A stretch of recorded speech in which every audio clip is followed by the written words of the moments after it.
Hello అండి. అందరికీ నమస్కారం. నేను మీ సరోజినండి.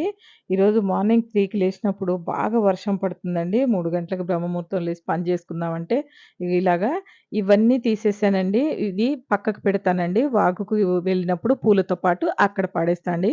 లేదంటే ఎవరు తొక్కని చోట వేయాలండి అవి తీసేసి. ఇలా నేను ఊడుద్దామంటే అంతా ఊడిస్తే చీపురంతా తడిసిపోయిందండి. ఇంకంతా ఏమీ పెట్టలేదు మీకు. కొంచెం చల్లుకొని ముగ్గేసేది మాత్రమే ఎంతవరకు షూట్ చేయాలో అంతవరకు చేయగలిగానండి.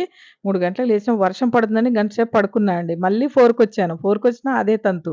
ఇంక తప్పదనుకోని ఊడ్చి చల్లేసి, ఇంక నీళ్ళొస్తే వచ్చినాయి. ఇంక గుమ్మాలు మొత్తం తీసుకొని పోద్దండి అది పైనుంచి వాటరొచ్చి మొత్తం పోతదండి. పెద్దగా వర్షం పడితే ఇలా పొయ్యి పూజ చేసుకున్నా అండి. లోపలికొచ్చి పొయ్యి పూజిచ్చుకొని నైటే క్లీన్ చేసుకున్నానండి. అది నేను నైట్ చేసుకున్నాను.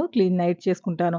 బోర్లు కూడా నైట్ తోముకుంటానండి నేను. అంతా క్లీన్ చేసి పెట్టుకుంటేనే ఒక్కోసారి పెట్టుకున్నాను. ఒక్కోసారి కుదరదు అలాగా.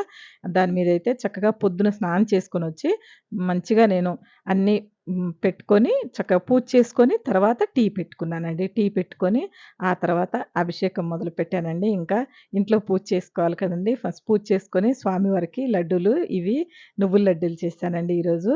అది ఇంకా మా మా వారికి బాగా ఇష్టమండి ఇవి. అందుకనే ఒక 4, 5 వచ్చేలాగా చేశానండి. కొంచెమే చేశానండి పొద్దున. ఈ నువ్వుల లడ్డూలంటే బాగా పాకం పట్టి చేయాలండి ఆయనకి చాలా ఇష్టం. అందుకనే చేశానండి. కొంచెం కొబ్బరేసాను అందులో బావుంటదనని చెప్పి నిన్న కొబ్బరికాయలు కొట్టి ఉంటే కొంచెం కొబ్బరి కోరి అందులో ఏసానండి. బావుంటాయండి లడ్డూలు. ఆయన తెల్ల బెల్లం తెస్తాడండి. అందుకనే అట్లుంటాయి.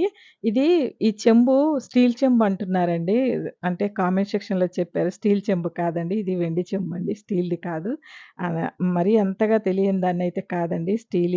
ఎక్కువ ఏదో ఒక టైంలో ఎక్కడన్నా మనకు లేనప్పుడు వాడేస్తామండి. తప్పు లేదు. కానీ నాకైతే ఉన్నాయండి. పర్వాలేదు. కాబట్టి ఇలా వంకాయ కూరతో లాస్ట్‌కి నా వంట ముగిచ్చానండి.